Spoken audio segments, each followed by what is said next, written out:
Hello everybody, James here. Storytime with Dutch Mantell, episode 120. I just saw Dutch, you look behind yourself for books that were not there, but I'm going to tell you about the books. No. So, Dirty Dutch Mantell with 2 L's at gmail.com is how you get books, signed books from the Dutchman himself. Tales from a Dirt Road and the World According to Dutch. Diplomas as well, signed by Zeb Colter and Dutch Mantell, the provost. No, which one's the provost? Zeb Colter's the provost, and I think Dutch Mantell's the booker of the university. Am I right? Yes. Something like that. I don't remember. What is a provost anyway? Are they like the day-to-day runners of the university, like a dean, or like one above the dean or something? Oh, yeah, well, Something like that. and you get 2 autographs on it. Of course, you get Dirty Dutch Mantell and you get Zeb Colter, and which is a rarity, really, to have it on the... And the books get the same thing. So if you haven't read them, it's a great read.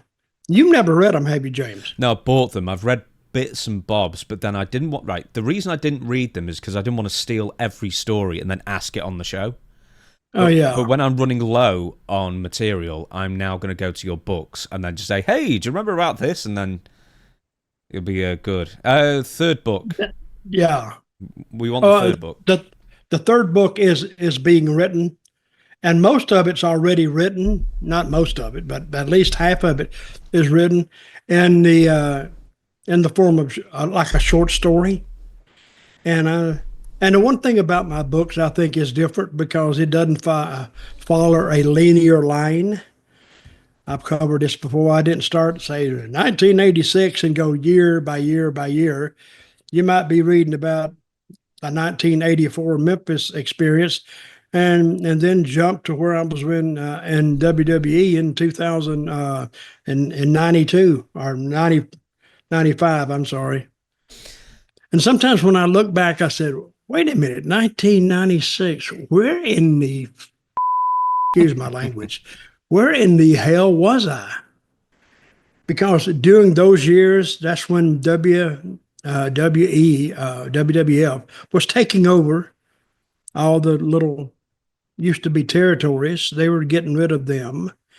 And the only 2 running was WWF and WCW, unless you were working in ECW, but that was like almost closed shop. Unless you were working for either one of those, you wasn't really making any money. You weren't making any money in ECW anyway. I spoke to Stevie Richards. In 97, when he was wrestling for the world title, he was making $200 a weekend. So, or a shot or whatever it was. So Paul wasn't paying barely anyone at the company. Somebody said something the other day I don't know what they were talking about, but it fits wrestling perfectly. Wrestling is a dream, not a job, is what it is. Because your money-making years, unless you're with the big companies, there's only like, if you took both companies together, we'll take AEW out of this because those guys make money by not getting booked.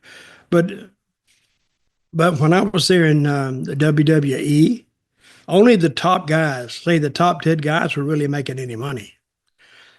I mean, you were making much better average than, say, having a job, and you enjoyed it a lot better. But, there was a lot of guys just floating along, and they'd float along for 2 or 3, 4 years, and then all of a sudden they'd say, well, time for you to go. And it was time for them to go. Sometimes people would say, Vince, to get rid of you on the spur of the... Well, yeah, it's his company. He can do that. But when you took the job, you kind of knew that was what it was anyway, so they act really surprised that now all of a sudden they're out of a job. But they knew that going in. So if you know it, don't act too surprised by it. Funny you should mention that, because weirdly enough, I don't know if people know this, I record the Stevie Richards show on Wednesday, then I record Storytime with Dutch Mantell and ADA Ask Dutch Anything on Thursday, which is today. And you've picked up on something that Stevie and I were talking about yesterday. So many wrestlers who make big money in their heydays, and we're talking, some big names, pluck whatever name, there's quite a few I'm sure running to your mind when I say this, is that they make tons of money for a few years, and then almost the second they leave let's say the WWF or WCW or AEW, wherever it could be, all of a sudden have no money whatsoever. And then they're scrapping around, on the indies for nothing, trying to make ends meet because, let's say, they're making 6 figures a year and they've saved none of it. I mean, the financial literacy, at least in the old days in wrestling, seemed to be, not very lacking somewhat, it seemed. Well, it's no different than real life. You can take somebody that's got a job making good money, and all of a sudden when they lose that job and they don't replace it right away, because that's not a job you just replace right away. And they just go through their money trying to live. And they've run their standard of living up so high, it takes most of their money for the next year or two, 2 years anyway, with no money coming in, unless they have a business or they have another job to replace that, and they're in trouble. So, and again, I'll go back. Somebody said that wrestling is it's not a job, it's more like a dream. So if you're living the dream, live it, but plan for the future. So I'm going to tell anybody who wants to get into this profession, get into it with your eyes wide open, and whatever you get, say, well, Dutch told me to expect it, so I'm getting it now. Can you know? All right, so if I gave you like a Ric Flair, he's an obvious one where, as soon as the money went in his pocket, it'd be straight out of the bar or wherever. Yep. Someone like Jake the Snake Roberts, who was scrapping around on the indies a couple of years after, making great money in WWF. There are other names. Was there anyone who really surprised you when you were with one of the big companies who seemed to just be living so far outside of their means? Probably most of them. I don't think the Undertaker did that. Or Kane. Believe me, I had Kane in Puerto Rico. That was a tight, waddiest bastard you've ever seen in your life. He wouldn't spend $1. And of course, everybody's heard about Mick Foley, how conservative he is. Rip Rogers. Rip Rogers is another one, because these guys, it kills them to spend 25 cents unnecessarily. Randy Savage. These are the noted tightwads in the wrestling profession, because Randy grew up that way. His father was like that. Angelo was like that. The and masked miser, his name was. I mean, how could he not be like that? And he taught them the importance of a penny. And he would tell you put 10 together and you got a dime. You put 10 dimes together, you got $1. And he told them, don't spend your money unnecessarily. Lanny, the same way. And the last I heard from Lanny before he left us, God rest his soul, he was living in Ecuador. Did you read this? I interviewed him. Okay, he's living in Ecuador. He loved it there, didn't he? Loved it, yeah. A new cleaner every day. Yeah, and I think that's what I heard what killed him. He was having too much of a good time. No kidding. He was having sex like 10 times a week. And finally but I'll say this, I think he went out the way he wanted to. So he was having a good time. And Ecuador is cheap. I don't know about the standard of living, but it doesn't take that much to Ecuador. In Ecuador, I guess, to live first class. And he was doing that. I want to ask you this then. What is, okay, someone gets to WWE, sign a contract. What is the first thing they spend stupid money on? I mean, yeah, they're going to be partying and drinking and having a good time. Well, not all of them. I mean, cars. Not all of them. Not all of them, but quite a lot of the young ones. I mean, but like the first thing they do seems to get like a down payment on a car that they can't afford, and then a massive mortgage that's like way beyond the $75,000 like back in the day.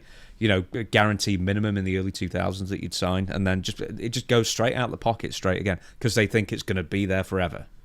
Yep, that's what they think. And then when they say they get hurt, WWE hasn't always had that policy. When you get hurt, oh, we'll pay you. They paid you if you made the shows. And if you didn't make the shows, you didn't get paid.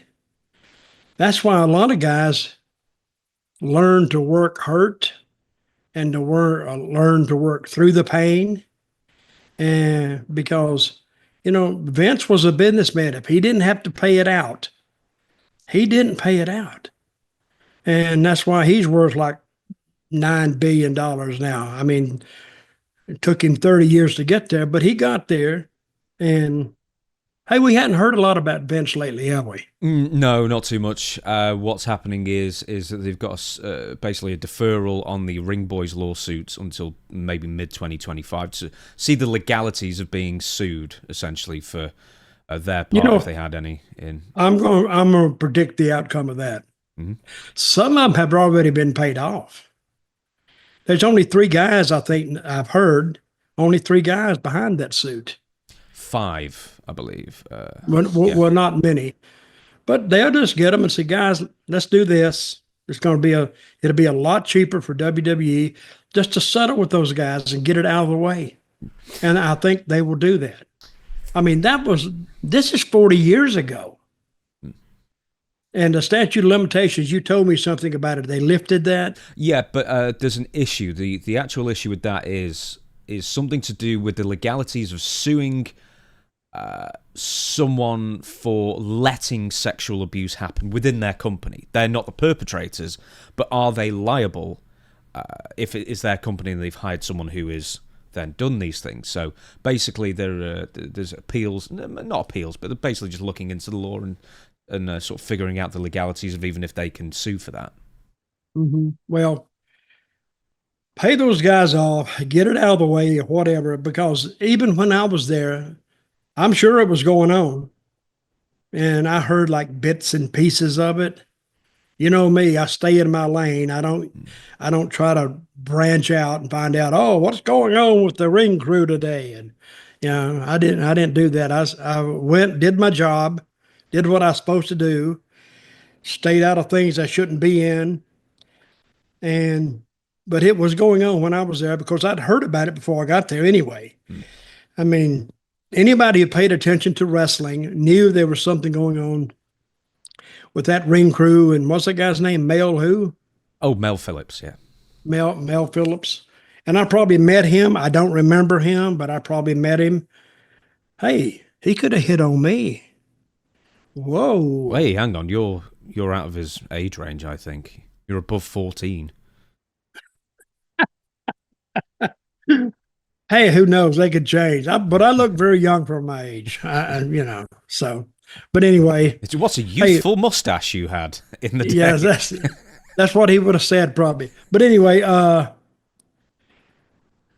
a lot of this stuff I heard outside, just the rumors. And this was before, I mean, Meltzer was going strong. He was the one, and all the other, dirt sheets were coming along. And it's funny that the people that want to know what's behind the scenes in wrestling, does football have that? They don't have that, do they? In this country they do, yeah. Do they? Oh, yeah, they always want to know stuff about private lives of footballers, and more specifically, the footballers' wives. Oh, really? God, they are in the news constantly. Hey, I would like to read that myself. Oh, God, yeah, no, they're not interesting. They're all just, they're very dull people. Dull. Yes, well, they're basically the type of women that go out to nightclubs in the hopes of meeting a footballer so they don't have to get a real job. Well, that's a pursuit that could pay off. Who knows? Did you know? This is years ago I heard this, but there was actually websites. I don't know if it was like a paid-for website where it was like basketball player watch kind of thing, where there was some woman basically kept tabs on where like the NBA stars or whoever were going into what nightclub. And then when they found out who was going to be where, they would release the information to all their subscribers.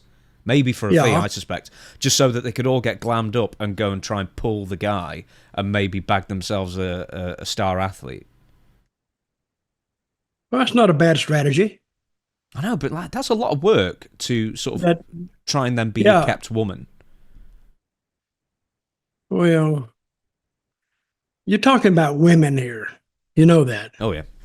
And women are looking for a guy with money that they can kind of control, except usually the guy with money controls them. And then when they break up, oh, it's all the guy's fault. But she got herself into the situation from the beginning intentionally. So anyway, hey, we're here to talk wrestling, not about smut. Yes, indeed. Okay, something you said before that was rather prescient was NDAs. Now, this next story actually features an NDA, and it's AEW. CM Punk, this only came out yesterday. Apparently this was from months ago, but this is the big news of the week. CM Punk and Ryan Nemeth. Now, I'm sorry, everybody, this is going to require some reading out on my behalf, but on my part. But Observer, the Wrestling Observer, wrote this. In a document obtained by Fightful, former AEW wrestler Ryan Nemeth filed a complaint with several executives in which he claimed he suffered abuse, harassment and threats while with the company being AEW, specifically from CM Punk, and that AEW didn't do anything about it. So, a timeline was provided by Nemeth in the complaint, in addition to claims of emails, texts, phone call logs, and other records to back up his statements. The main issue was AEW's lack of response to any of the incidents he allegedly had with Punk, and where he instead was ordered, quote, to verbally antagonise the now current WWE star on television. The report stated he was seeking damages on AEW's policies and financial consideration he claimed was offered to him in exchange for an NDA, following the timeline he provided, the information of which is below. The report also says the complaint was sent in September, assumed to be 2023, while he was still employed. Now, Nemeth has been appearing in TNA Wrestling as of late, with the report stating that he spoke to Tony Khan and others in AEW earlier this year. Nemeth wasn't interested in returning to AEW, despite Khan entertaining the idea. Now, here are some dates of incidents that Nemeth outlined for AEW in 2023. Nemeth, yes, unless otherwise. Now Nemeth is Dolph Ziggler. No. This is the brother. This is the brother. The brother. Yeah. This is Ryan. Now, what is Dolph's real name? Nick Nemeth. Okay, go ahead. Okay, so here's the timeline. On April 16th, Nemeth claimed he contacted former chief legal officer, your favourite name, Mega Perek, with concerns he would be targeted by Punk. Oh, Mega. She's right in there. You know, there's a conspiracy theory now that no one knows why Mega Perek left AEW. She was like the number 2.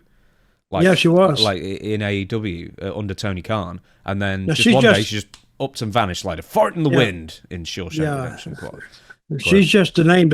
Okay, let me ask you something.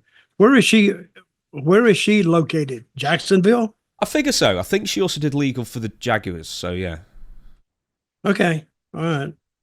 Anyway, I think there might be a conspiracy theory revolving around the Punk situation, and she wasn't happy with anything, and maybe she left for that reason. I don't know. But nothing. Well, she might have got.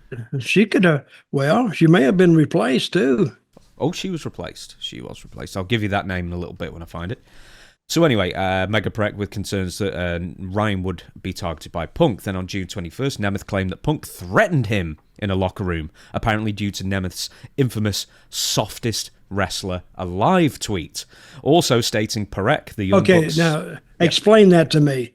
He did a tweet. Mm-hmm. Punk did? No, Ryan Nemeth done a tweet directed at CM Punk calling him the softest wrestler alive. Oh, I see. Okay. Hey, that's where the smart aleck remarks come from. The tweets now. Hey, what do you say about me on, used to be Twitter. What do you say about me on Twitter or on X? Blah, blah, blah. Explain that. And then that's where the heat starts. Yeah, but it's exactly the same as if you just said it to your friends or something like that. Yeah, it is. But I don't think people see the same value. It just spreads faster. Hey, did you see this? You see this? But anyway, and somebody tweeted CM Punk about it. That's how it started. Yeah, so CM Punk, the first thing he did was confront Ryan for this confrontational insult that he made on him, I guess. Anyway, Ryan stated that Perek, the Young Bucks, and Tony Schiavone showed him empathy for the incident. Oh, empathy. He wasn't booked to wrestle for 2 months and said John Moxley supported him, claiming Moxley said the situation didn't sit right with him. Now, a month later, July 17th, Nemeth again contacted Perek about a lack of response to the alleged locker room incident and felt he had been silently fired due to speaking up, which Perek assured him wasn't the case. He was concerned his per-date contract wouldn't be renewed. Then on August 12th, Nemeth arrived in Greensboro, this is where it gets interesting, North Carolina for Collision, and was told to go home.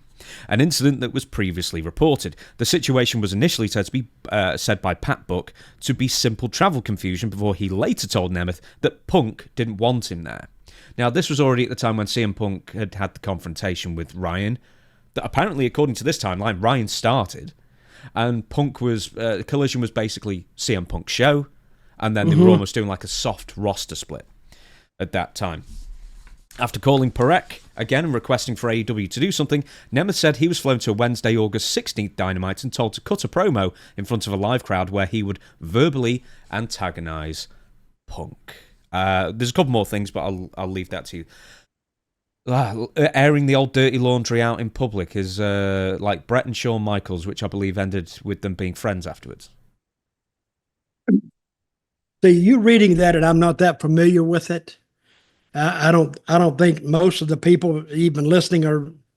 They may be. I don't know. Ryan was very much a very small bit player in the whole CM Punk drama in the last few months. I mean, I don't so think he's suing them because he had problems. And is he still? He's not still with the company, is he? No, he's with TNA. I don't think he's suing them, but we'll get to the end. Both of them, both Nemeth are with TNA. They are. Okay. Now this is a strange suit to even wade through because he's not with the company anymore. So he's suing for they didn't take care of his problem. No. He's not suing them. This is just a list of he's just airing grievances and complaints. Okay. They didn't. Okay. Well, so he's aired it. We've aired it. Oh, there's more. There's more, though. Just before we get to more, though, what do you think of the idea as well, if you've got a problem with this guy, here's a live microphone, deal with it on TV? Did that ever happen in Memphis? Oh, hell no. Actually, Memphis, when we were doing the show, they had the live sensors, not necessarily in the studio, but listening to the show. And when something went down, pick it up. And it would come right back to the dressing room. A few times, Lawler, I think Lawler was the only one, because Lawler was he'd say what he wanted to say, but a lot of times he would have to be escorted back out there or told to go back out there and apologize for a few of the comments that he made. And I've seen him do about 2 of them, and I was there. And you can tell he didn't want to do it, but he had to do it. Otherwise, they're going to get in trouble with their TV station, and that was their bread and butter. So he had to go out there and do it. And when something was said on Memphis TV that upset people, if you were anywhere close to the switchboard, which, they had when you walked into the front door, the woman was sitting there, the receptionist, and she would answer all the calls. And she had a little switchboard there. When something was said that upset the people, if you were standing there, you could see all the lights go. Doot, doot, doot, doot, doot, doot, doot. They'd all light up. What? And she'd have to register and log all those calls about the saying that so and so made, and it would go right to the top. Mm-hmm. It wouldn't go right then, but it would go probably. By Sunday, it was on a Saturday, the show was, and it was on Sunday, it would be in the GM's office, and then they'd make the calls to Jerry Jarrett or to Lawler, and we can't have this, and they just raise hell because they made a lot of money off that Memphis TV back when it was hot. It outdrew like Monday Night Football. It outdrew that. It was sometimes it had, and I don't know if this is true, but it had a covering of like 80%. That meant 80% of all the TVs in use from 11 to 12:30 were all tuned to Channel 5. 80%. And they made a lot of money off Channel 5 because it was one of the main stations, and it had the best coverage. So, and it would go out 60 miles, 70 miles or more. And you take a dot and there's Memphis, and it would go both ways, 80 miles both ways. So you got a nice little circle there. The car dealers liked it. Everybody just, It had, I think, the best coverage in Memphis. So when something was said that people didn't like, that was bad advertising for them. They didn't like that. There's a big difference between, I think, well, let's stick with Memphis, Lawler and Dundee, who didn't particularly get along, jealous of each other, but, there was animosity, but it wasn't volatile. Whereas something like Ryan Nemeth and CM Punk, they've already had a backstage confrontation. Ryan's feeling aggrieved in multiple ways, apparently. That's the kind of thing that could spill out into a real fight. I know it happened in ECW. I know it happened in the WWF, with Shawn and Brett, most famously. How would you deal with that then? So the next point here is Ryan then met up with both AEW Human Resources Department and Legal on the same day and was unsatisfied with their response. So even HR is now telling him, well, just go make a thing of it on live TV. Yeah. Well, they didn't understand wrestling. I mean, when Tony Khan, which I think he took a lot of guts for him to form a company, but he just loves wrestling. But I think he got his public relations or his, what's that called? HR, Human Resources. HR. They didn't understand it either. So they're watching the show. They're learning as they go. Nobody set them down. Hey guys, this is the way it works. So this is what you got to watch out for. But so they're telling him, hey, just go and cut a promo on him and y'all have a match and y'all settle it. It should be good because it's real. But that's not the way it works. And somebody telling him to go and cut a promo on CM Punk, I mean, you don't do that either. You can't tell somebody, go out there and tell the truth. You don't go out there and tell them that. But you got to give them certain, bullet points. Say this and say this and say this and say this. And end up you want to match with them at the next pay-per-view or next week or 2 weeks from now, or whatever.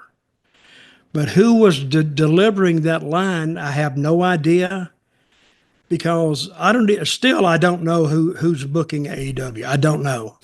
They say it's Tony, but Tony talks about, and the people talk about him getting help from everybody, which is probably true. But, I mean, booking, people look at booking like, and we even do it here. That was stupid. This was stupid. And, yeah, a lot of it, it won't work, But still, at least I've been there, and you've watched enough wrestling that you can tell if it's going to work or not. But regular fans, they don't think that deeply into it. They go, who in the hell come up with that idea? That was stupid as hell. Or they just don't give a crap about it and turn the TV off. That's what you're going to try to keep the people from doing. So even though this was a shoot between Ryan, am I saying his name right, Nemeth? Well, some pronounce it Nemeth, some pronounce it Nemeth. I'm just sort of pronouncing it how it's spelled, really. So either way, I guess. I'll say Nemeth. That's what I'm going to say. Yeah, it had some tones of shoot in it, period. But you got to be careful putting that out there, because what if they went into the ring and one guy just knocked the other guy out and left him laying and left? That's a hell of a finish. Hey, do you remember Hangman and CM Punk? Do you remember that one a couple of years ago? Who was this? Hangman Adam Page and CM Punk a couple of years ago, and Page went off the script and basically said no one liked him. Yeah. And then Punk did a response promo when Page couldn't respond or wasn't responding, and then just carried on. So basically just made Page look like an idiot. And then they didn't really do anything afterwards. They just sort of just buried it there and then moved on and then talked about each other occasionally on separate shows, and then it was just a weird situation all around it anyway. Oh, that's a bad situation to be in, because as a promoter, you would like to reap the benefits of this. But if you don't book a match because you're afraid two guys are going to, break down on each other and have an actual shoot, if you can't tell how it's going to end and, regulate it and direct it, you're putting something out there, even you don't even know how it's going to end. Anyway, hopefully that's behind them now. So, but okay, so Ryan Nemeth is not suing them. He's just getting the story out. Well, here's something else that's interesting, just to finish this off. The report stated that Chris Peck, who I think ended up replacing Mega Parek, not related because they've got different names, of AEW's legal team reached out to work out a settlement for its approximately 3 years' salary in exchange for a non-disclosure agreement following the submission of the timeline from Ryan. Nemeth said he was interested and wanted to discuss it more before being told it was pulled off the table for reasons that are unclear. He also claimed that Peck, who took over from Parek, who disappeared with no explanation, threatened to sue him about the timeline at one point. This is the timeline that Ryan has submitted that I've spoken to you about just now. And that Peck said he would be placed in an antagonistic position to Mega if the situation went to arbitration. So essentially, AEW then said they'd pay him off to keep his mouth shut. And then they decided not to. Yeah. I'm going to tell you. NDAs. With me, they say, okay, Dutch, listen. You got us, buddy. You got us. Listen, let's make a deal. You sign this NDA, and we'll give you a 3-year salary. You know what I'd say right off the bat? Have you got a pen? Yeah, no kidding. I'd say, I'll sign it. What is it? I don't care what it is. I'm getting money for nothing. I'll shut up and let it, and it'll die on its own. If we weren't talking about it today, to me, it's already dead. If we weren't talking about it right now, but I would have signed that right now. Okay, how you going to pay me? Weekly? Yeah, that's a very, very weekly. I can't imagine how much Ryan Nemeth was making from AEW. It cannot have been that much. That don't matter. He's barely on TV anyway, but it's 3 years of not that much money, lump sum in your bank account, would be pretty good. Okay, if somebody's going to write you a check for, say, $300,000, you're going to say no? I want to pursue this. No, give me the money, and I'll take a vacation. I'll disappear for like a year, and then we'll come back and I'll restart.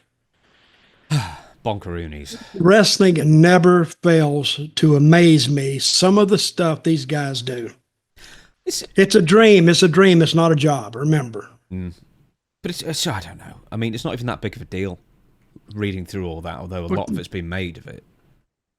Well, it would be a big deal to him if he got the money. But he didn't. And that was so now he's just got a list of grievances. Okay, they made the deal with him before he went public with it.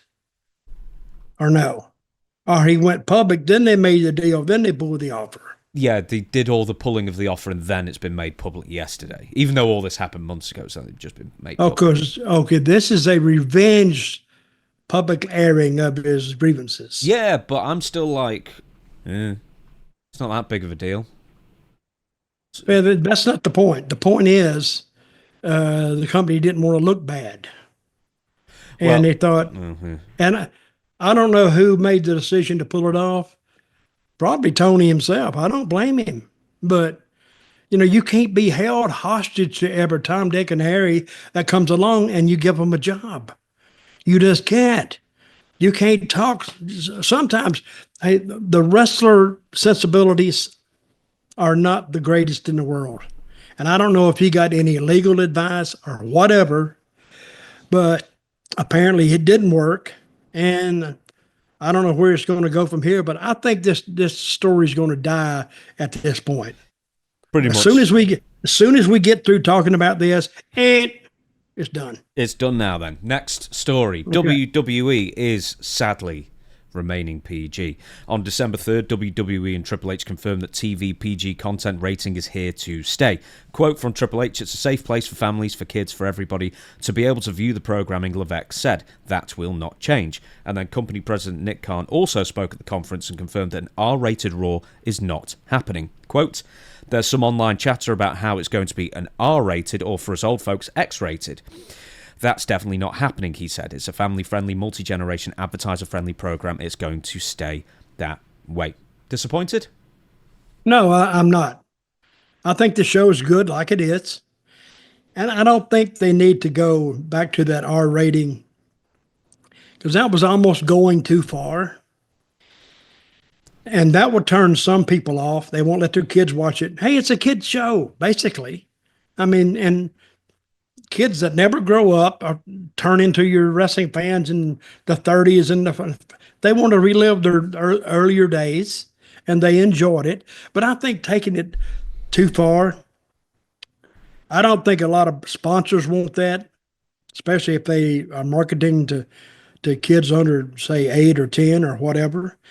No, I think this is the right way for WWE to go because I wouldn't have enjoyed it that much anyway. I don't want to sit there and go, hey, you hear that?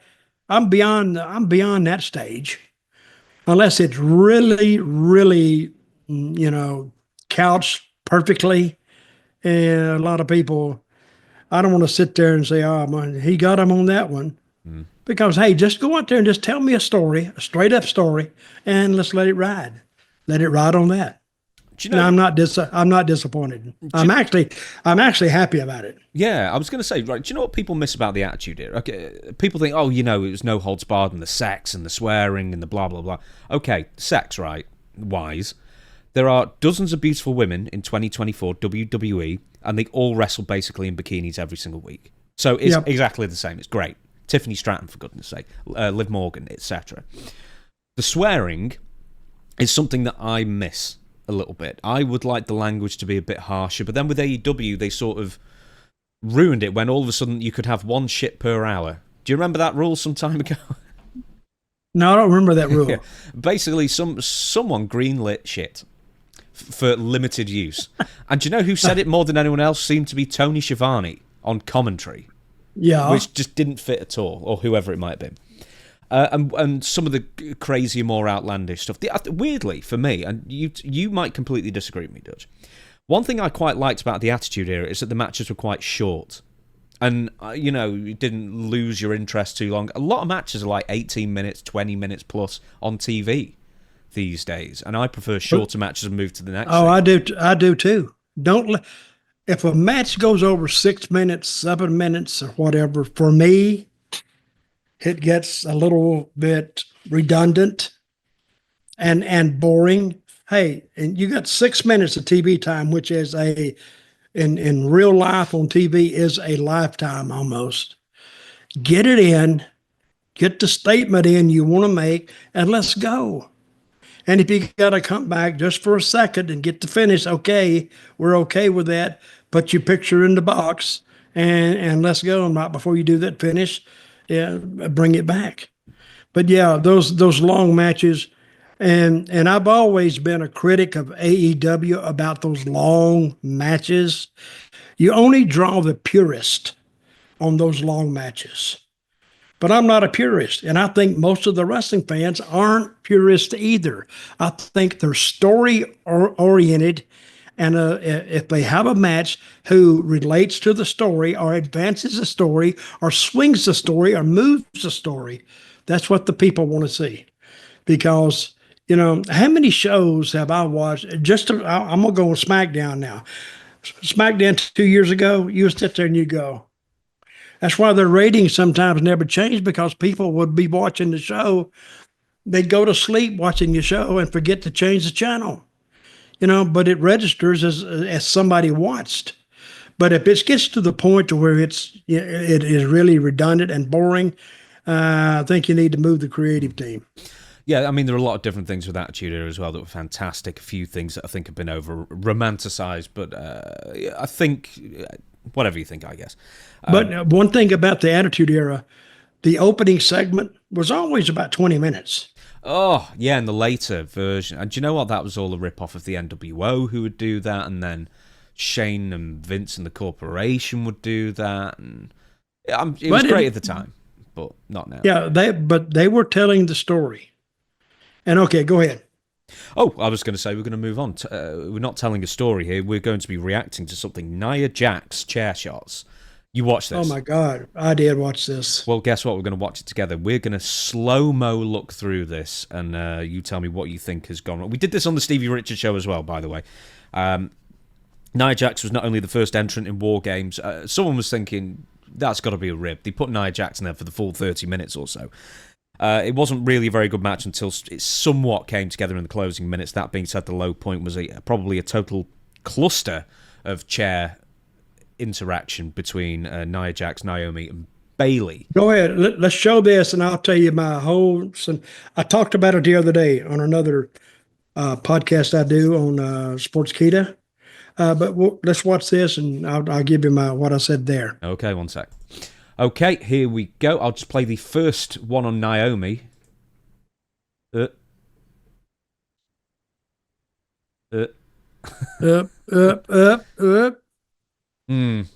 Let's do the first one first. I can drag it slowly for you. So we're sort of in the way there. I'm sorry. Let me just move us over to here. There we go. Right. Slow-mo. She sort of dings her in the elbow/leg. And then the second one. She holds it up and then delays it. Whoop, wait a minute. And then the hands go up. Oh, my God. What's Nia Jax thinking there? Because, I mean, like, from that angle, there's only one way the chair's going, and that's directly on top of her head. Okay, which way is this chair turned? Let's see, wait a minute. Yeah, the flat. Wait a minute. Yeah, the flat bit's going towards Naomi. Okay. Because if you turn it the other way, you got that, the top part of the chair, like it's coming down at an angle to the head, which is the wrong way to do it. But anyway, I think what Nia was trying to do here is not hurt anyone. Because, of course, she's aware of all the accusations against her about being reckless. But my thought is, who thought it would be good for her to get a chair? See what I mean? I mean, there's a certain way to throw a chair, and you just don't learn it the first time. This is an art form, people. And you don't say, okay, I want you to draw a circle. Oh, I've never drawn a circle before. Oh, just make it, you don't do that. It has to be learned. And I don't know, this could be the first time that Nia Jax has ever had a chair in her hand to hit someone. And of course, she's holding back to make sure she doesn't scatter anybody's brains. Congratulations to her, but it still hit look bad. But in the body, didn't she come across like the midsection of Naomi at one point? Yeah, she's actually hits her with the elbow there. There it is. But here's the thing: anyway, is it Naomi's fault partially as well here? Because she's not feeding her back to Nia Jax. And similarly on the second one, if we scrub through, look at this. No, let me tell you why she did that. Okay. She's scared. She is scared that Nia is going to kill her. Believe me, if you said, okay, hold still, I'm going to hit you. And you've never been hit by that before, you can go, oh, God, and you're going to tense up. That's what she did. So neither one of them are at fault here. Who's at fault is whoever green-lighted this spot, I think. Because maybe if another girl had the chair, of course it would have looked better. But Nia was, I think, afraid that she was just going to really hurt one of these girls. And she's holding up too much. Is her body language suggesting that she should be cut off here? Because, look, I mean, that's pretty exaggerated. And then Naomi just sort of like cowers. See what I mean? Now, but what are you going to do? I've had guys throw chairs at me. Yeah, some of them I says, what I would do usually, if they hit me hard, I'd pick a chair up and, I'd hit them hard back, not in the head, of course. The hardest I've ever been hit, Tommy Dreamer hit me in Memphis one time. I swear to God, I thought I owed him money. My God, he hit me. And he actually stunned me, but he didn't knock me down, didn't knock me out, and then hit me across the back again, hard. But we're in the middle of a match, so we were out in the crowd, but this time we work our way back to around the ringside. That's where I ended up with the chair, and I remember telling him receipt. He knew exactly what was coming. Mm-hmm. And brother, I brought it down, not as hard as I could, but pretty solid to just let him know indirectly that, yeah, I noticed how hard that chair was. But guess what he said when I hit him with the chair? Go on. Nothing.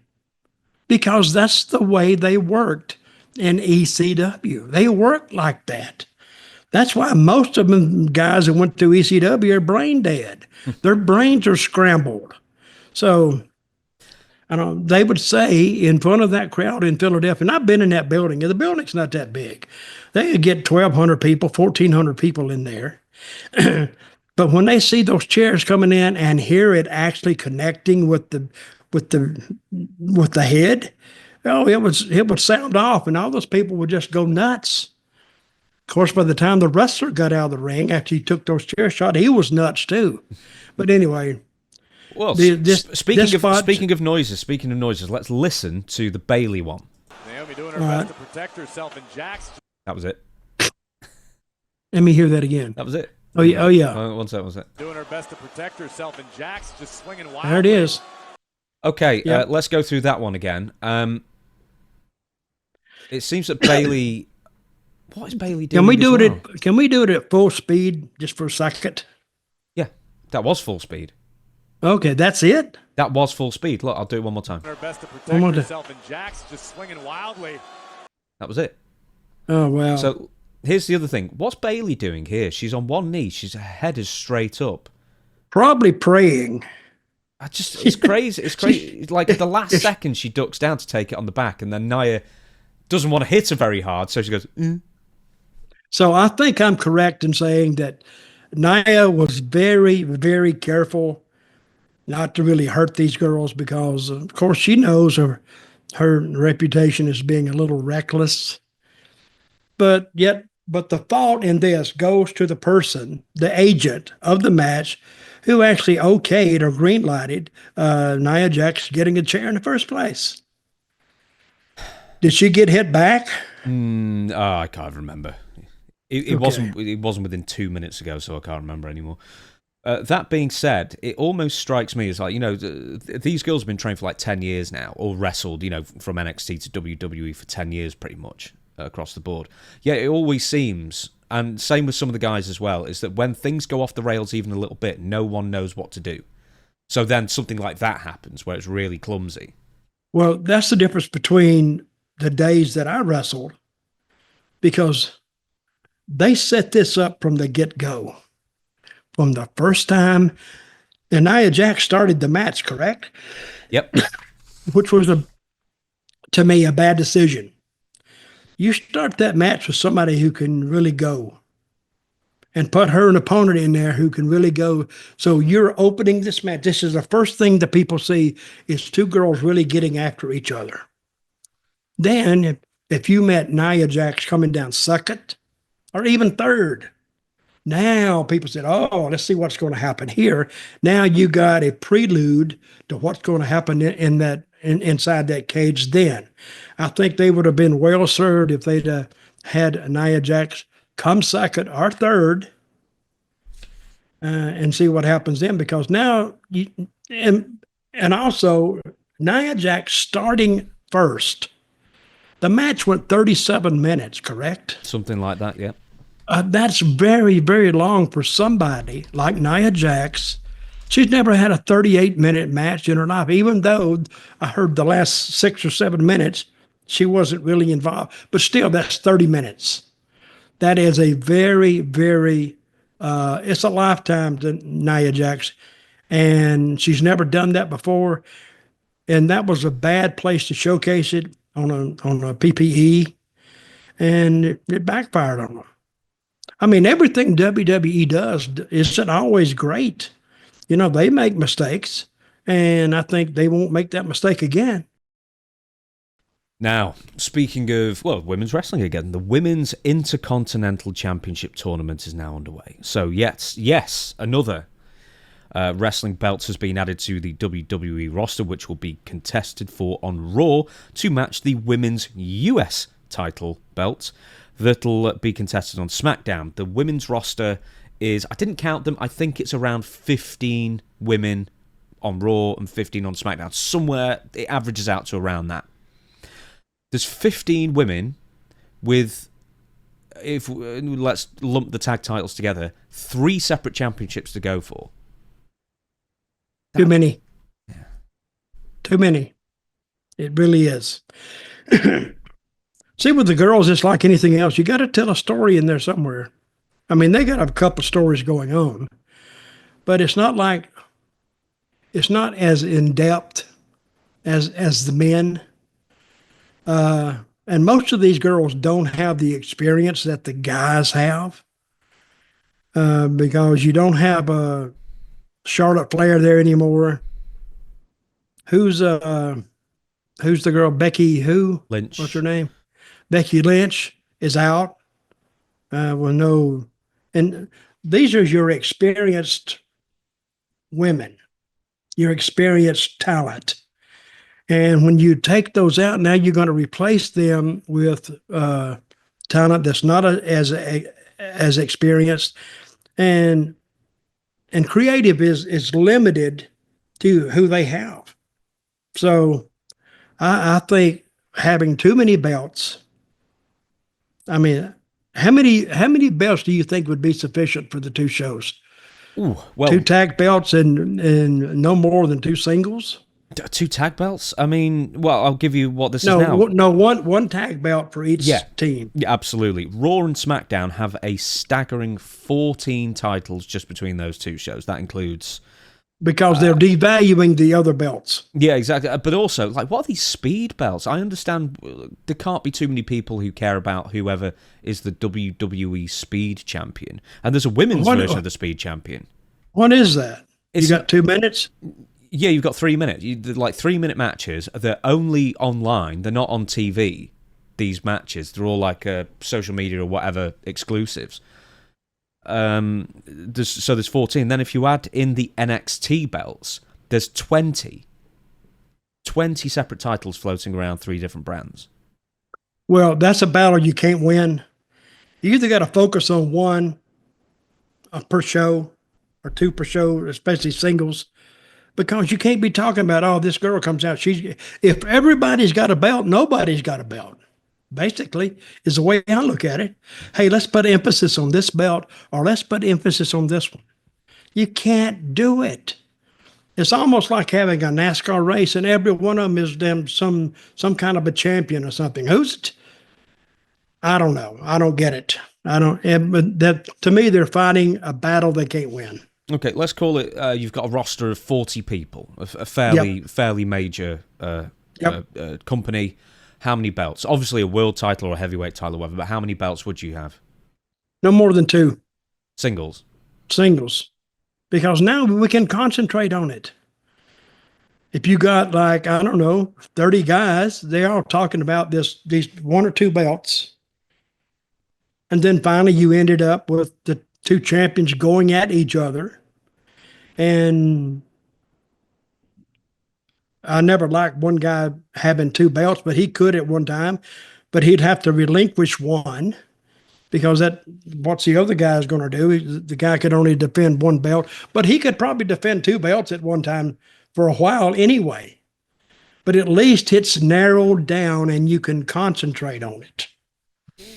I'm trying to think of like some of the territories that had loads of belts. I know Memphis had a few. Was it Dallas WCCW that had like a brass knuckles title and then like a trios title, and like in the early WCW days when I think you were still there were trios titles, and a couple of years beforehand the Western States Heritage title, and all sorts of the US tag team titles and the regular tag team titles. There were tons in WCW and NWA in the 80s, early 90s. Well, I wish I'd have had the contract of making the belts for them. Yeah. And I tell you, that's a big business right now, just buying a belt. I looked at the WWE website the other day. You can buy the belts. Mm-hmm. How much are they? Like $500 or something? But they're nice looking belts. Yeah, I've got one behind me somewhere. So is that what they are? Like $400 or $500? Oh, I got mine at discount, but yeah, pretty much, yeah. But then they've got a disc. You're Irish, aren't you? You're not English. You're Irish, aren't you? I might as well be. Yeah. No, I like a bargain, brother. I don't blame you, but hey, just too many is too much.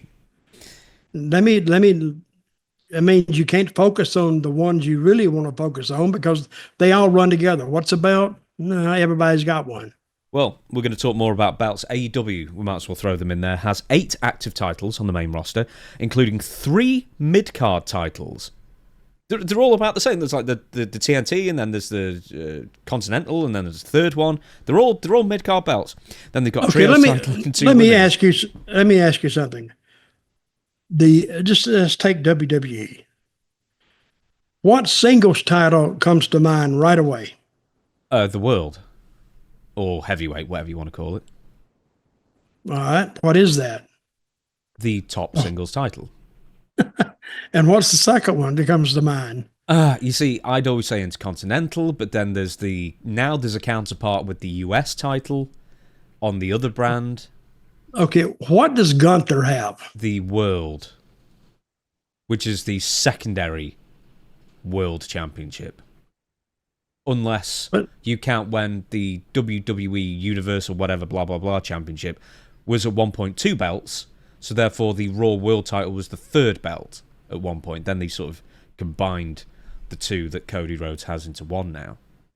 Well, even though we can pinpoint the problem is they have too many belts, they'll work this out, and they'll eventually just stop using the underneath belts, what's called underneath, and they'll get down to at least 3.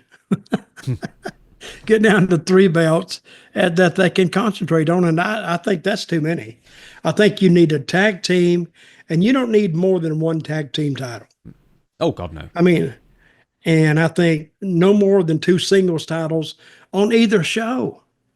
They used to have a what do you call a middleweight title, a light heavyweight title, cruiserweight, whatever you are. Yeah. What do you think about the? Oh, you don't like them? I was going to say, what do you think of weight division belts then? Because in world of sport, British wrestling, there was nothing but weight belts.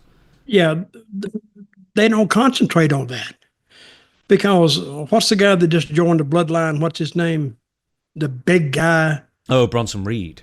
Yeah, I mean, I've seen guys as big as him almost go for a damn welterweight title or a middleweight title. But wait a minute. Oh, the X Division. Yeah, no one ever knew what the X Division was in TNA. Everyone thought it was a cruiserweight belt, and then Samoa Joe won it.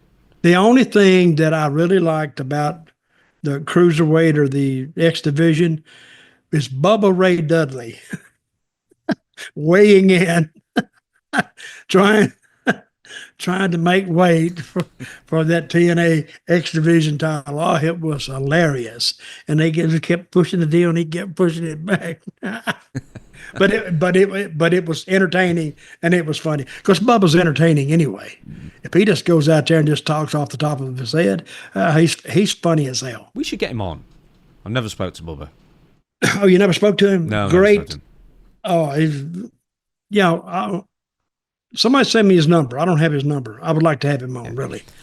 Right. As I was saying, AEW currently has 8 active titles. If you add Ring of Honor's belts, there's another 7 on top of that, so that's 15, and that doesn't include... Okay, let me ask you something. Yes. Who watches Ring of Honor? Nobody. Nobody watches Ring of Honor. Let me ask you, where is it on? Nowhere. I've never even seen it ever. It's like on the app. It's a Ring of Honor app. So you got to go online to watch their show. No, you've got to sign up. You've got to pay money to watch the Ring of Honor show that 10 or 20,000 people pay for, and that's it. Well, that eliminates at least 5 wrestlers. Mm-hmm. It eliminates me, Mick Foley, Rip Rogers, Rip Rogers, and Randy Savage. If he was still with us, it eliminates him.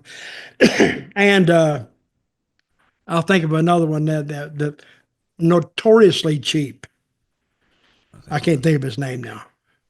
So there's another 7 belts there, and that doesn't include any Mexican belts or Japanese belts that migrate over to AEW over time to time. And then here's something else I wanted to mention. MJF had the AEW Dynamite Diamond Ring, which was another pseudo title that got stolen. What is that? It's almost like the WCW King. What did they have? WCW did the same thing. It meant nothing.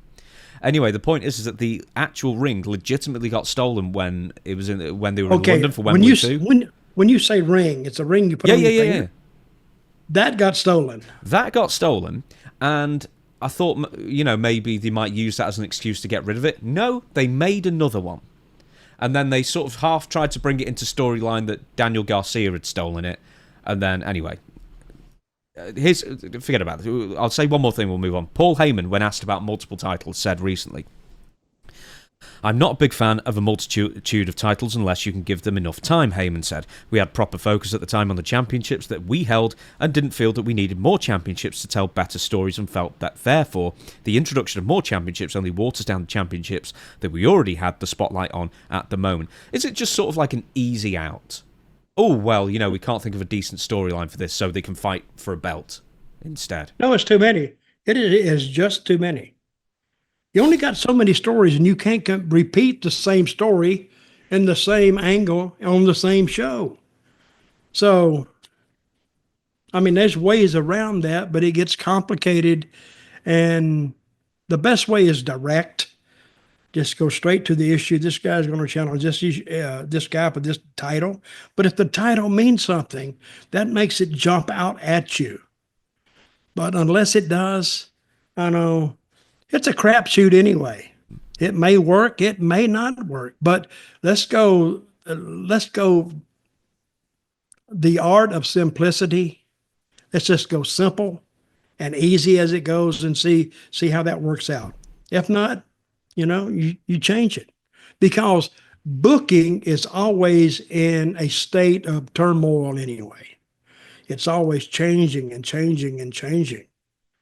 I mean, if you went in, say we went in for a booking meeting and we sat down, we may change that whole thing by the time we get up 2 hours later. The whole card is changed because all of a sudden, whoop, this is stupid, and this won't go, and this won't work, and change this guy and move him out and move this guy up. And hey, let's change that main event. I've been in a lot of meetings like that. You go in, sometimes you have even different people on the card that you didn't have before in place of the people you took out. So it's according to the mood of that day of the creative team and the vibe in the room. It can change at the drop of a hat. We shall move on. And Dustin Runnels tells people to just enjoy wrestling. Here's the quote. "Here's the thoughts. Just enjoy wrestling. Please stop the constant attacking and vitriol towards us, AEW. We have the most passionate wrestlers in the world. We do this for you. Hashtag I am with AEW at AEW, and I love and watch all wrestling." But it's the problem. Complaining about wrestling's the most fun thing. Hey, we could say, hey, stop that bullshit wrestling, and we wouldn't talk bad about it. But hey, it's like, yeah, get better. Isn't that our job, to talk about wrestling? Yeah. And all we're saying is what the fans like in total are saying. And we can see something like Nia Jax throwing the chair. Oh, that didn't look good. Well, it didn't look good. I mean, that's not complaining about it. It's just stating what we felt. But he's complaining about wrestling fans who are watching the shows, buying the merchandise.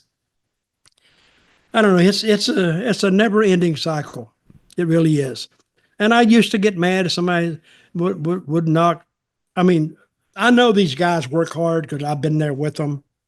I mean, they work as hard as they can. And every match is not going to be perfect and without criticism from somebody somewhere. But I think that we're well situated, you and I, to say whether we liked it or not, or whether the crowd bought it or not. So, and if a show is going to sell out, I think we can predict a sellout. Most actually fans can too. When you hear the fans say, I want to see that, that means they're going to do well. So, and that's what you put it on TV for. Yeah. And everybody does their best shot, but they don't always reach it. We're always stretching for, and I agree with Dustin. I love wrestling too.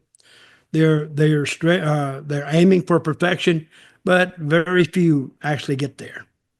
Now, there's something that quite a few people pointed out after Dustin tweeted this, and they showed him quotes of Tony Khan making tweets, sort of sticking the knife in to, admittedly, there are not very many of them, but WWE failures as of recent. Like, I think Tony Khan, for example, was or pointing out or laughing that NXT didn't reach 1 million people audience when they had The Undertaker and John Cena on like a year ago, if you remember that head-to-head thing. Even though AEW lost that head-to-head, I believe, quite handily, he still turned that into, oh, well, you didn't get 1 million. And then there were other things like he had he was having dinner with Dana White. He name dropped Dana White and then said, "Oh, I was just laughing about WWE having to move to a smaller arena for Money in the Bank and stuff like that." Ironically, because AEW then had to move AEW Grand Slam in Australia to a smaller venue as well for the exact same thing. But the point is, what I'm trying to say is Tony Khan, Dustin's boss, is not above complaining about the competition either.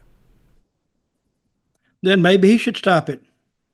Maybe Dustin should aim a tweet toward him, which I doubt he will. But Tony Khan they can do what they want to do. I mean, okay, if I put out and say, hey, folks, listen, let's just stop tweeting how bad wrestling is right now. Just let it go. Just enjoy it. You know how many people are going to say, F you? Well, dude, don't tell us what to do. It's a free country. We can watch it if we want to. And they are right. So what you try to do is try to make the show as enjoyable as possible, but yet have a couple stories that you're in the process of developing.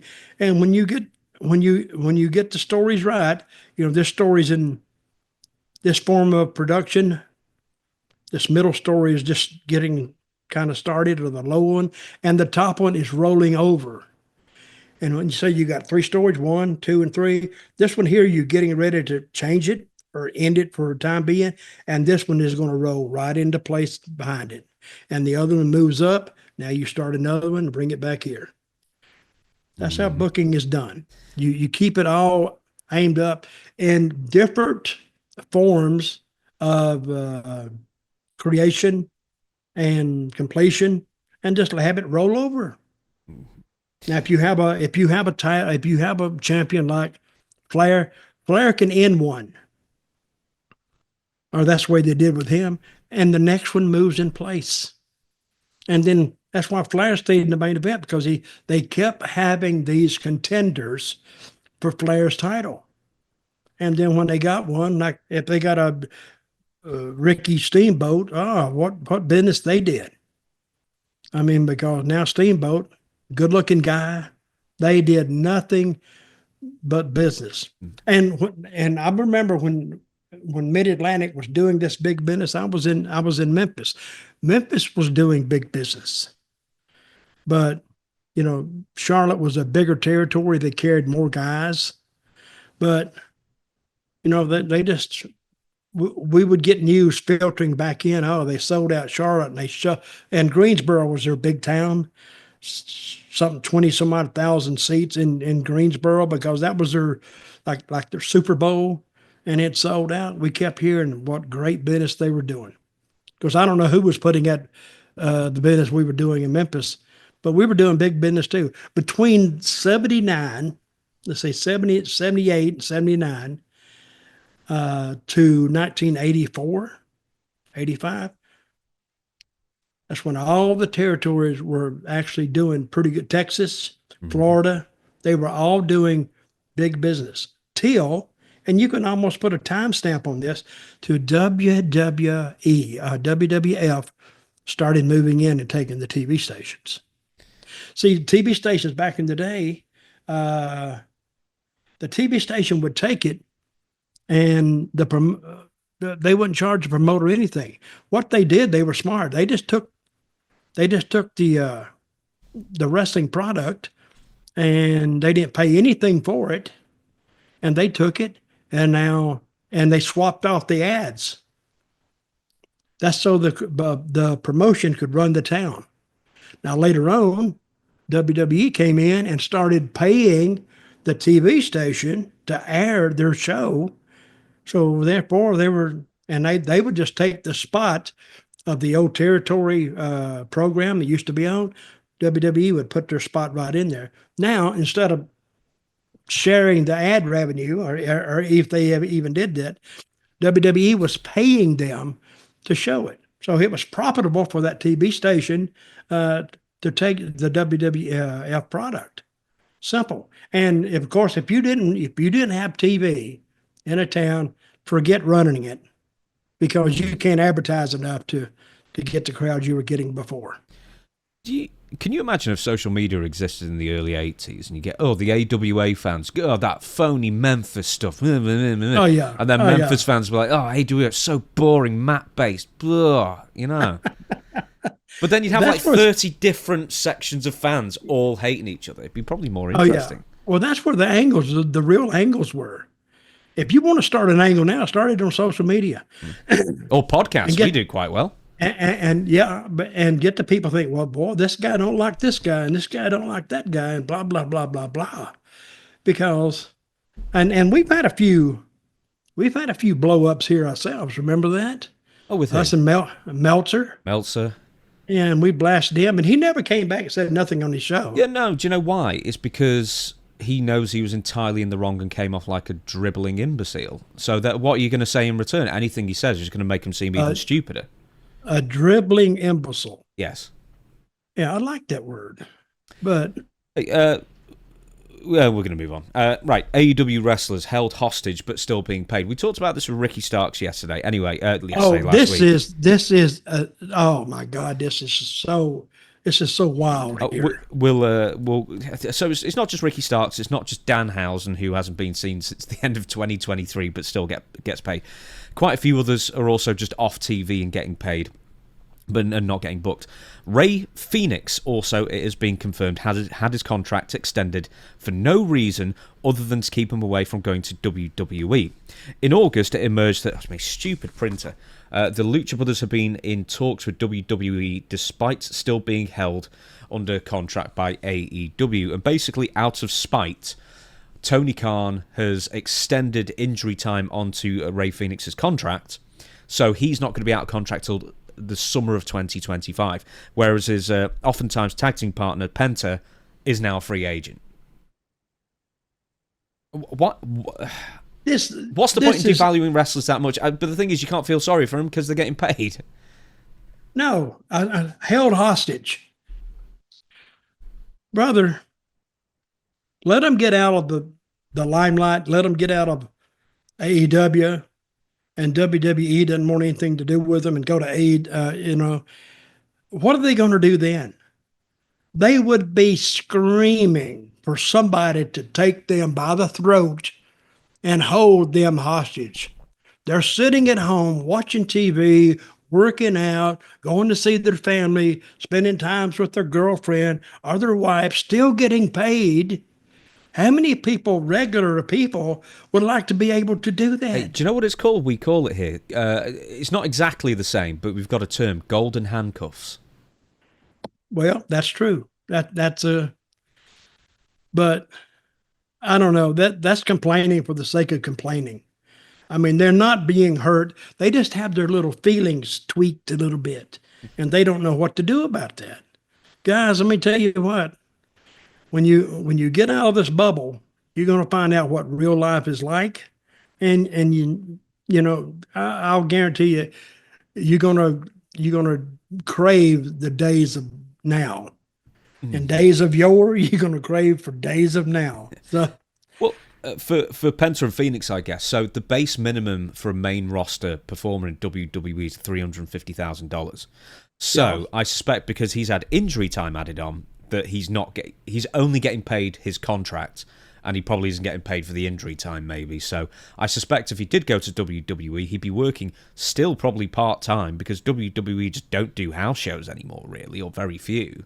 Okay, $350,000. That's like $7,000 a week. $7,000 a week. Hey, that's why they're keen to go. I mean, that's still a huge bump in pay, and they still want to wrestle. So I actually, in that respect, do understand the frustration. Because let's say they're making $100,000 a year with AEW, just to pluck a number out of thin air. Then how old are these? Well, I think some of these guys might be just complaining because of boredom. They don't have anything to keep their names out there. So hell, I'll just complain how generous Tony Khan is with his money, and saying, I don't like it. I don't like him being generous. I guarantee you, Tony Khan put out a memo. All the contracts are going to be rewritten and re-signed, and somehow he can get a legal ruling that I only got to pay you up to this point, something.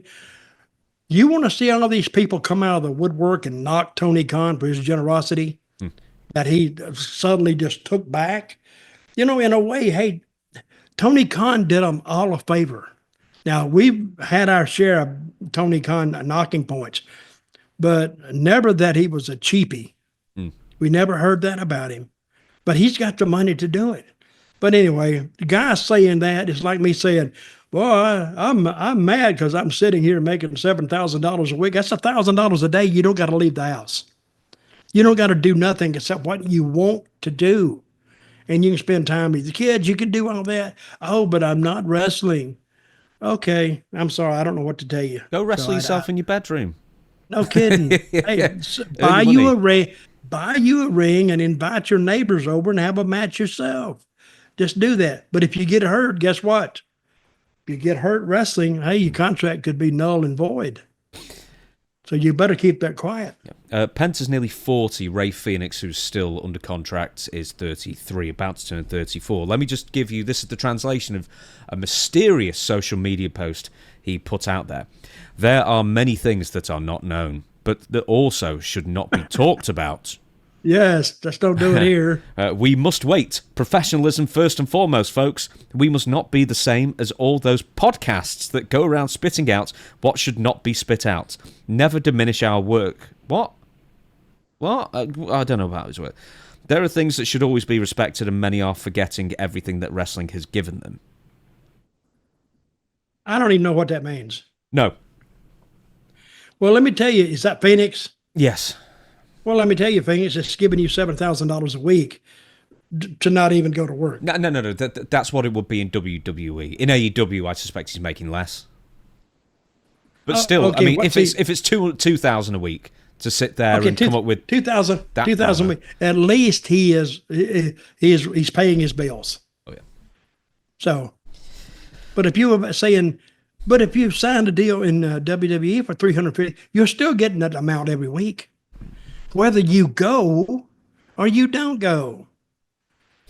So I don't know what he signed for in AEW, but whatever it is, it's free money. Next one, you were talking about people. I had a really good segue then. I can't remember what it is. Kyle O'Reilly.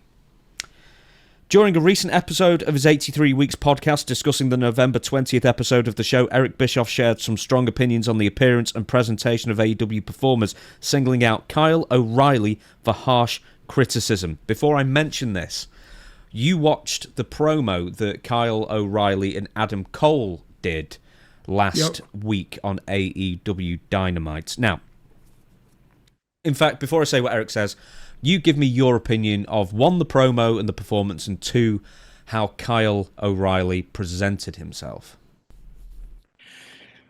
First of all, Eric Bischoff says that he looks like a guy mopping the floor at a convenience store. I don't believe that. I don't think he's dressed that well to even mop a floor. But guys, you're on TV. This is your marquee show. At least dress up just a little bit. You guys look like you're down cutting grass outside or working on the car or doing something, all of them.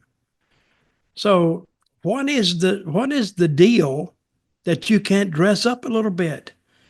And I'm going to say, I don't know if Tony's doing this or not, but whoever's in charge of this, tell the guys, don't go to the ring in a T-shirt.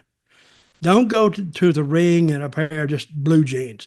I mean, blue jeans are okay, but if it's got a nice shirt with it and it's straightened up but they look like just off the street. Because when I think of wrestlers, I like to think that they got Cadillacs and they got this and they got this and they got boats and all this stuff. No, they've got a bus pass. They turned up on the bus. Half of these, yeah. It looks like they're just on the street. Look like they're damn near homeless. So if you're going out in front of people, at least dress the part just a little bit. Even in Memphis, we had sense enough to do that. We didn't go out there in just T-shirts and this. Some of them did, but we didn't. But we had sense enough to do that. But in AEW, somebody needs to be in charge of that, because apparently the memo didn't go out. At least wear a nice shirt, do this, and because who went to the ring in just the T-shirt? Was that Kyle O'Reilly? Kyle O'Reilly, Adam Cole was in the ring. I mean, at least he puts a jacket on. But I mean, yeah, at least he's got a jacket. But, do you know, this is why people make fun of the AEW wrestlers specifically. Is because Adam Cole is 5'7". He cannot weigh more than 145 pounds or something, and he doesn't know how to apply fake tan. Because he has a fake tan disaster. And then Kyle O'Reilly comes out. He's shaped like a pear. He looks like as you know, whoever is jizz mopper at the peekaboo booth or whatever. They just dress down like they're going to the soup kitchen. No kidding. Here's something for you. You can't take them serious. No, because they don't look threatening. Dress code should there be like in WWE? Would a dress code sort this out? Well, in WWE, most of them go to the ring, and it used to be, even if they weren't wrestling, they still had to put their wrestling stuff on. They had to look like a wrestler to get into the ring just to answer a promo. They always had their trunk most of the times that I saw. So, and of course, when I was there, I always put my tie on and my vest, and because that was my character. I wouldn't have walked out there just with a T-shirt on. That would have killed the character. So if Kyle O'Reilly, if his character is like a street bomb, yeah, okay, you can do that. Do you remember bum fights like years ago where they got tramps to fight each other? I do remember that. They stopped that. Yeah. But I don't know. But that has to come from the top. That has to be somewhat of a decree from Tony down to the talent. Hey, dress up just a little bit.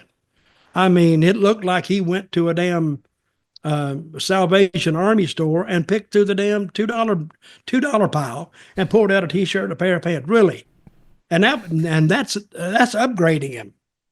Because if you haven't seen it, people. I mean, we can't. We can blame Tony Khan for this, or whoever's in charge of this. Dress up just a little bit; it'll help your show. Do you know? This might sound terribly harsh, but if I can tell it right now. It's harsh from you. I'd fire them both. You would not. I'd fire Kyle O'Reilly. I'd fire Adam Cole. I'd fire them both. Call me incredibly harsh, because if you've got a huge, overly stacked roster and you need to whittle it down to 80. What I would do is get rid of anybody who didn't look like a star or who didn't look like they could beat anybody up, with one exception, and I'd keep Jack Perry, because he's a skinny little whippet, but at least he's got some personality and as a slime ball. At least he's got that going for him. And it's always good to have one little weasel on the roster. Who's the one that puts his hands in his pockets? Oh, Orange Cassidy. Yeah. But that's his look. At least it's identifiable. At least it's something. Yes, at least he wears that every week and he's got an outfit. Tony could go out and he could say, next time one of you guys goes to the ring and you look like you're standing out here in the corner, he says you're going to be fined $1,000 and you'll have a week to fix it. And then I'll refund the $1,000. But he said, don't do it anymore. That's the only thing they understand. The cost of money, they will turn it around and say, well, yeah, maybe he's right. I guess I can put on a better looking shirt or whatever. But Tony, it would help your show, really. That segment was not good. Yeah, what did you actually think of the words, the promo, the delivery of Kyle O'Reilly? Because not only does he not dress like a star, he doesn't speak like one either. No, and the only one that was professional in that was damn MJF. MJF, he said, and let me send you out with this. And that was pretty creative. Yeah, he goes to the gym. Yeah, he looks like a star. He's not a big dude, but he does everything he can to make himself look like a star. but you couldn't even see him behind the piano. Didn't have to, because he was there just listening. He was playing a piano, in the context of it, and he hears the promo. Then the camera just happens to be right there, and he answers them. So it's the thing, right? This was actually Don Callis thing that I heard years ago, and it was so on point. And I'm going to finish what Eric Bischoff spoke about before as well. It's almost like, look in the mirror if you're a professional wrestler. Are you the best you that you can be? You have to go out there topless or in trunks or whatever it is. Are you creating the best presentation of yourself that you can do? And if you're not, what can you do about it? As I say, Adam Cole, he's skinnier than ever. He's yellow. Kyle O'Reilly's built like a pear. He dresses like crap. Have they ever been inside a gym? I think they've walked past one once. Okay. I don't know if Tony Khan actually bans gym memberships for some of the contracted talent. But it's like, and Don Callis was so on point where he just said, look, the very least you can do is get a proper tan and hit the gym. I mean, especially in AEW, you barely do anything. You've only got 2 shots most a week, and then the rest of the time you're at home. We do some push-ups. And then, okay, here's what Eric Bischoff said. Presentation is everything. One of the reasons I got excited about the opening match for last week's Dynamite was because at least everybody came wearing wardrobe. They looked like they should be on a primetime professional wrestling show. They didn't come to the ring wearing their effing wife beaters and holes in their shoes. Right. They don't look like regular people. I mean... No, they do. If they wear like holes in their... Yeah, they look like put someone in the audience. Who is this? The people? The wrestlers? Yeah, I'm saying Kyle O'Reilly and Adam Cole. They just look like people in the audience. No, I'm agreeing. They don't look special. You want to see it. It's a presentation. So present yourself in the proper attire and the proper light so you can be accepted as a star. The only thing that if you come in, I don't know if you wear a tie or a nice shirt or just upgrade your look, but still your size is going to amount for something. And I'm glad they didn't pull their shirt off. A lot of guys that don't have a shirt, they'll pull it off and think they got the body to look at. But now they don't even have that. Do these guys, like you said, do they even walk by a gym ever? Mm-hmm. They can't. But MJF does. You see, he's, as I say, he's like 5'8", but he's the best MJF he can be. For God's sake, he went and got plugs, hair plugs. And then he got a tan, and, he's got a really good body, and he works on himself.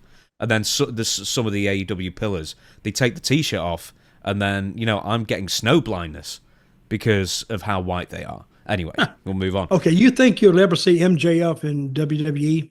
Yeah, I think so. I don't know if he'd be a top guy, though. I don't either. You're going to have a certain amount of size. There's only so many Rey Mysterios out there that can do that. But if Rey Mysterio, he got there because of his work rate, not because of his size. No, but he had a great look as well. Great masks, great outfits. And great moves. He looks like he's 5'2". Always had a great body. Well, not always. He looked like a tiny little child for the first 10 years. He's how tall? 5'2", 5'3", maybe. Wow. But, great tan, great tattoos. But Vince liked him, and he's the ultimate underdog because he's so much smaller. So all the kids out there, if you just see a fight, 2 guys fighting, right?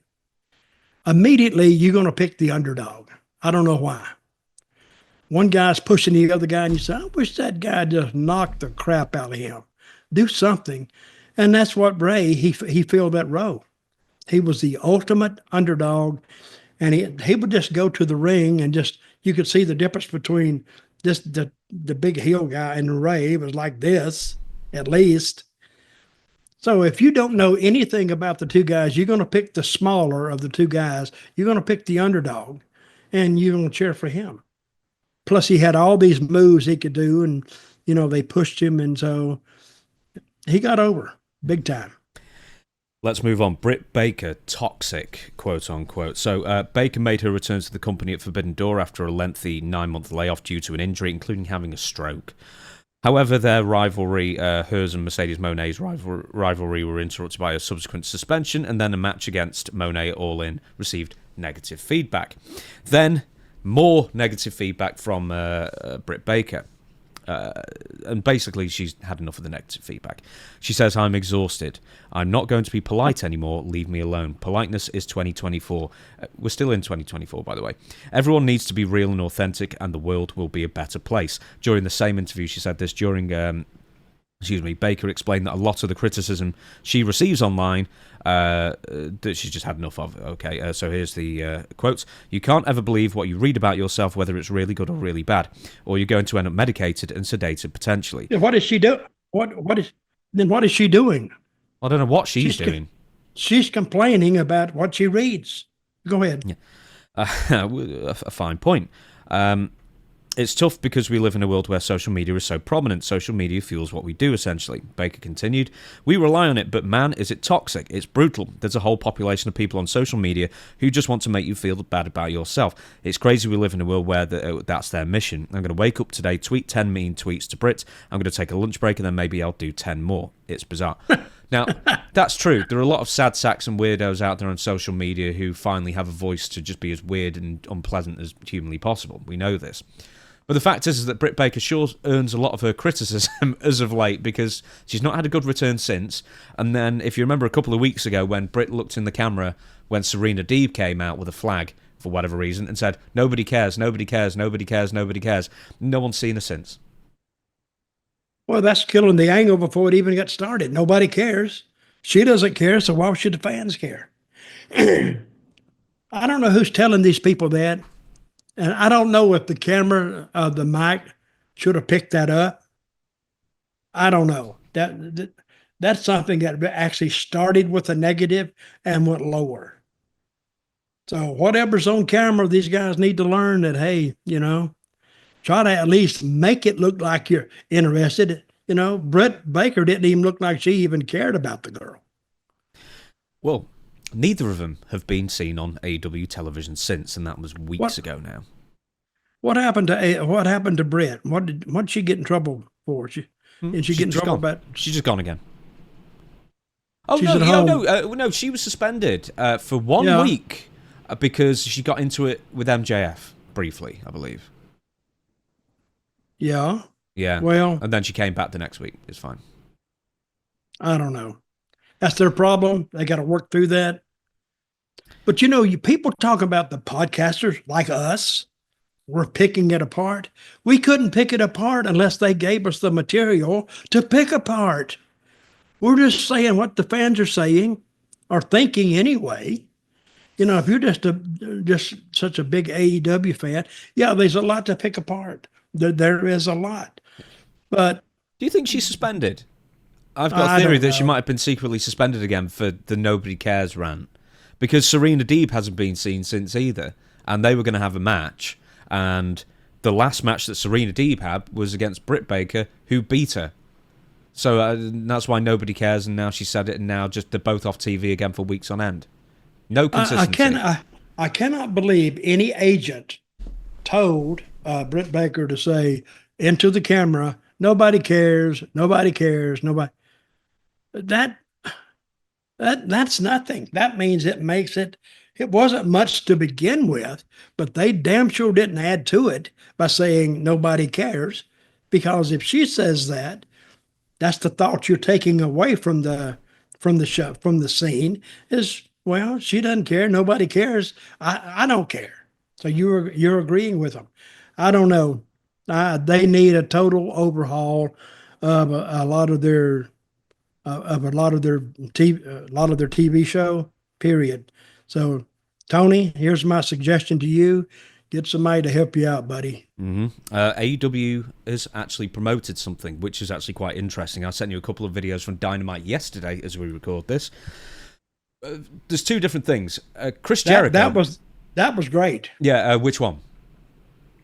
When they promoted it, the Western scene. Oh, yes. Okay, let's talk about that then first. Bandido is returning to AEW after like 2 years. And I sort of thought, man, it's very similar in a weird way when you were searching for Stan Hansen. Absolutely. And, okay, I watched it. Now, I say I don't know who Bandido is. I'm not researching. Most of the AEW fans, they know who he is. But it was a great way to introduce him again. When he comes back in this town, it's going to upset He's going to upside down the town. So, and it was a good shot, and it wasn't long. And he put his picture up, and then the camera zeroed in on it. So now they have pushed him. That's much better than him appearing. It really is. Give him a a Western kind of image, and the Bandido. So that's getting into telling a story. And if they can, I hope they follow this up next week with something like that, and then wrap it up with something like that, or him riding into the town on a horse. Here comes Bandido. He's here. And so, but I really, that's probably the best thing AEW's done. Yeah. It was total Dutch Mantell booking, I thought, because I just thought that's the exact thing that you would have done. Oh, yeah. And I got that, Dusty Rhodes, he first put those Desperados together, but we didn't have anywhere to go. I mean, we wasn't shooting at anybody. He just gave us something to do. And it was a kind of a comedy deal too, but we could have done a few things. Stan Hansen left. He didn't, he didn't want to have anything to do with it. And of course, we got a lot of negative feedback from some of the top guys, like Sting, like Luger, and they said, "Oh, it makes the show makes it look bad." Well, it didn't make it look bad. I thought it kind of helped the show, but I guess Dusty he didn't want that negative feedback. So, and all of a sudden they got beep, no more Desperados. That being said, would it be great if Bandido what if he came in with me on a horse as a Desperado? Ooh, I got the big hat on. Ooh, yeah. And I'm about to fall off. Okay, go ahead. Do you know it'd be funny if you were like a pantomime horse and like one of you was the front half and the other one was the back half and you walk down? That would be good. That would be good. Right. And I really like this. Done well. I don't know who did it, but it was done well. And it was like 3 or 4 scenes. And the dialogue, it was good. They zeroed in on Bandido. What if Bandido was the one who found Stan Hansen? Yeah, what if he walks in now and he says, "Amigo, I found this Stan Hansen." Here he is. Hey, Stan Hansen will take a booking.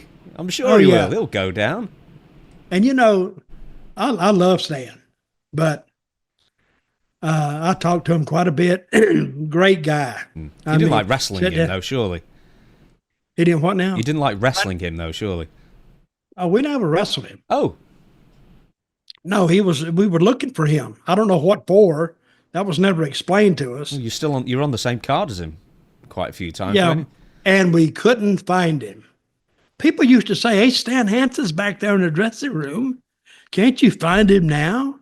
Of course, we're such dumbasses. He's sitting right across from us, but we can't approach him. So I don't know. That kind of killed it too. 2 different locker rooms. No, there wasn't 2 different locker rooms back then. I don't think was. Anyway, never mind. There was also in the same Dynamite, Chris Jericho. For God's sake, they actually sent him out and promoted something, a New York Minute with Chris Jericho, and he went and promoted 4 different shows as well as the Ring of Honor streaming service. And it's like, this is the most promotion that AEW has ever done in like this short amount of time. I didn't see this. Oh, I sent you the link. Did you only click Bandido? I think I only clicked Bandido. Okay, forget about that. But he did. How long was the spot? A minute? Yeah, just over a minute, yeah. Well, at least they promoted it. Yep. At least you got to let. Okay, I say sometime, if somebody says the richest man in the world is going to be coming down the street tomorrow, handing out $100 bills. So if you want some money, you got to meet him there.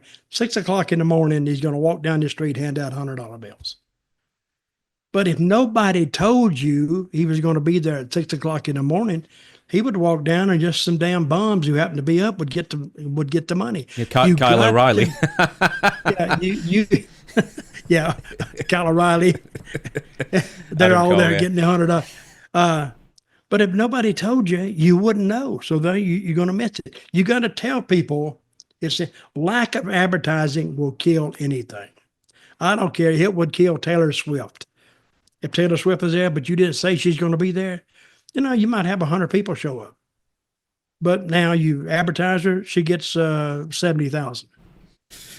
Right, so we can't mention AEW stories this is the last one, without the ratings. We don't really do ratings. We've mentioned it a couple of times on this show, but we don't really harp on about this. But this week has been an absolute disaster for AEW. So, Dynamite, last week, got 536,000, which is horrendous. And some people were saying, well, it was the day before Thanksgiving. But the same episode last year actually received a massive bump in ratings.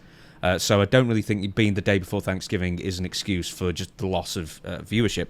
But then even worse, AEW Collision and Rampage were shown out of their regular time slots. Collision was on, I think, the afternoon, Saturday afternoon, and Rampage was shown straight after it. Collision did 144,000 people viewing it on average, and then Rampage then decimated that with 126,000. Now, there were was it an NFL game on Saturday afternoon that they were going up against? Football. Yeah. College football. No, I'm sorry, I think it was the Packers versus the Eagles on Saturday, or is it college football? Have I got that wrong? Well, Saturday in the United States is college football. Okay, so I don't even think pro football will go up against. The networks won't let them go up against each other. So college football did. I think there was like different games on different channels, and it was a combined viewership of about 15 million, which is huge. That being said, it seems that AEW's absolute hardcore audience now has dwindled to 126,000. Yeah, but they were out of their time zone, right? The time slots. Yep. That hurt mostly. That was it. But still, it's really a bad viewership. Hell, if you had Bugs Bunny on an old rerun and played at that time, it'd probably do more than that. Well, it's Turner. I mean, they could just show old films that they've got the rights to for absolutely free and get better viewership than that. Well, that is an old story that's been around for years, but showing a regular wrestling show out of its regular time slot, it'll kill you. Let's say Memphis comes on used to come on, not now, but used to come on every Saturday morning at 11 o'clock. A lot of people I know set their clocks and watches by 11 o'clock in the morning. When it started, they'd set it straight up. And when it was bumped, well, if it's not on 11 o'clock in the morning, hey, I've set my whole day up for this. Well, I got to go. I got to do some stuff. And Memphis TV at one point, it was doing like 500,000 people every Saturday morning. It was it was doing prime time numbers on Saturday morning at 11 o'clock. And they made a lot of money off that show. So take it out of the time slot, it won't do anywhere close to that. When I heard the numbers, I went, I should do more than that. That's before I knew anything about ratings or viewership but at some points, Memphis TV did like an 80%. What's that called when 80% of the share? Yeah, it did an 80% share. Well, it means 80% of the TVs that are turned on at that time were turned on to Channel 5 watching wrestling. And that wasn't lost on the TV station. Well, I mean, what a difference a few decades makes. Obviously, these days there are, infinite more. Much different. But 80%, whether it's today or back then, was just massive. Here's the thing, right? My suggestion is that I looked this up like 81 when Memphis was rocking and rolling. The population of the States was like 230 million. Nowadays it's something like 330, 340 million, somewhere around that. Like a 50% increase or even slightly more over the course of 40 years. I still think there are many wrestling fans today, let's just call it in the States, than there were back then. There are millions and millions of wrestling fans out there still who don't watch weekly, might watch some stuff that comes up on social media or whatever like that, but there are still out there waiting for wrestling to become something they want it to be. And then you get something like AEW Rampage doing 126,000 views and Collision doing 144,000. Right, okay, SmackDown went up against... I guess SmackDown on Friday night went up against the Packers versus the Eagles then, I guess. I think that was it. Yeah, I'm sorry about that. They did 14 million, so it's basically the same thing. They took a 15% drop. Collision, I understand, yes, it was in an earlier time slot, I understand that, but they took, going against college football, a 72.7% drop. Yep. And that's what I'm saying. The hardcores have dwindled to practically nothing now. There are more important things than AEW for most AEW watchers. The hardcores are down. You know why? Go on. Because of people like you and me. As podcasters, yeah, as podcasters, we'll take the blame. Just watch the show to see what we do. And that's what Dustin said. Didn't he say that? Yeah, well, more or less. No, that's what Dave Meltzer said. Now, don't forget. Like Dave Meltzer. He's knocking himself now. And the next thing we know, Dustin Rhodes, he has his own podcast, knocking us and doing a hell of a number. So now we say, he knocked us, so we got to get back at him. We can't let that slide. Dustin, I love you, brother. So don't let that slide by in the wrong way. Oh, dearie me. Yeah, it's just one of those crazy things where I just think there are so many wrestling fans out there who want a show that they want to watch, and they're just... WWE is suffering as well, but then they'll bounce back. But then AEW just aren't. I mean, they're like year on year, they're dropping 30%, which is way beyond what cable... cable... How long has AEW been in business? 5 years? Yeah, over 5 years now. They in 2022, later 2022, they were still getting 1 million plus for Dynamite, and now they're struggling to get 600,000. So in 2 years, their viewership has dropped over 40% in certain circumstances. But I'd be very keen to know when everything's back in there. I should also say on Saturday that Survivor Series was on, not going against Collision, but whenever WWE pay-per-views on, people spend their time watching that, not AEW. So there's also that as well. But still, I mean, you're losing nearly 3/4 of your audience. And that's not good. No. We shall say one more thing, then we're going to shut down this podcast. Maria Kanellis health update. How many times have you met Maria over the years? Did you cross paths? Only a couple of times. Nice lady. I will just say this one last thing, then we'll close down. Maria Kanellis, after finding a mass on her adrenal gland that was causing her pain in her neck, spine, and head, Maria Kanellis went under the knife for excuse me, I don't even have my glasses here, a retroperitoneoscopic adrenalectomy. So yeah, that's a lot of syllables. That's a mouthful. I know. She wrote, "I am cancer-free. The tumour was not cancerous. We are so incredibly grateful and thankful to be moving in this holiday season cancer-free and not to have that worry. Thank you so much for all the well wishes, etc." Only 3 to 8 people get it out of 1 million. Wow. Between 3 and 8 people get it out of 1 million people. Out of 1 million people. It's so unbelievably rare. This is, she continues to write, it's just a weird thing that happened. It affects your mood, it affects your metabolism, it affects your blood pressure, your heart rate. So we're very, very blessed to have found it as early as we did.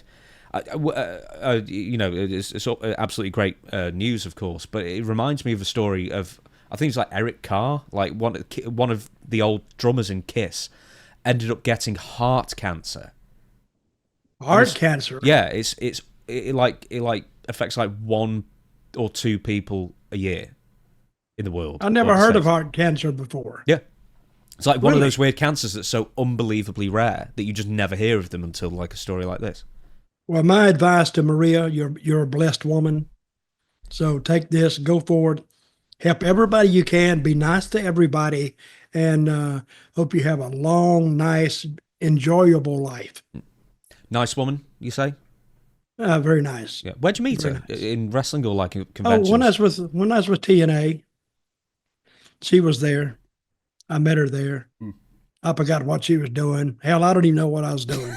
but I met her there, and very enjoyable to talk to. I didn't talk to her a lot, but very friendly, very nice. You met her in catering, obviously, if it was later Impact. We didn't. Wait a minute. You give TNA way too much credit. TNA didn't have catering. You know what we did? Seriously, Go on. it sat on a hill at the fairgrounds in Nashville, and they had a restaurant at the bottom of the hill. So they made a deal with this restaurant and had good food, but we would have to leave the building, walk down the hill, wasn't far, and we would go in there to the restaurant, and we would eat there.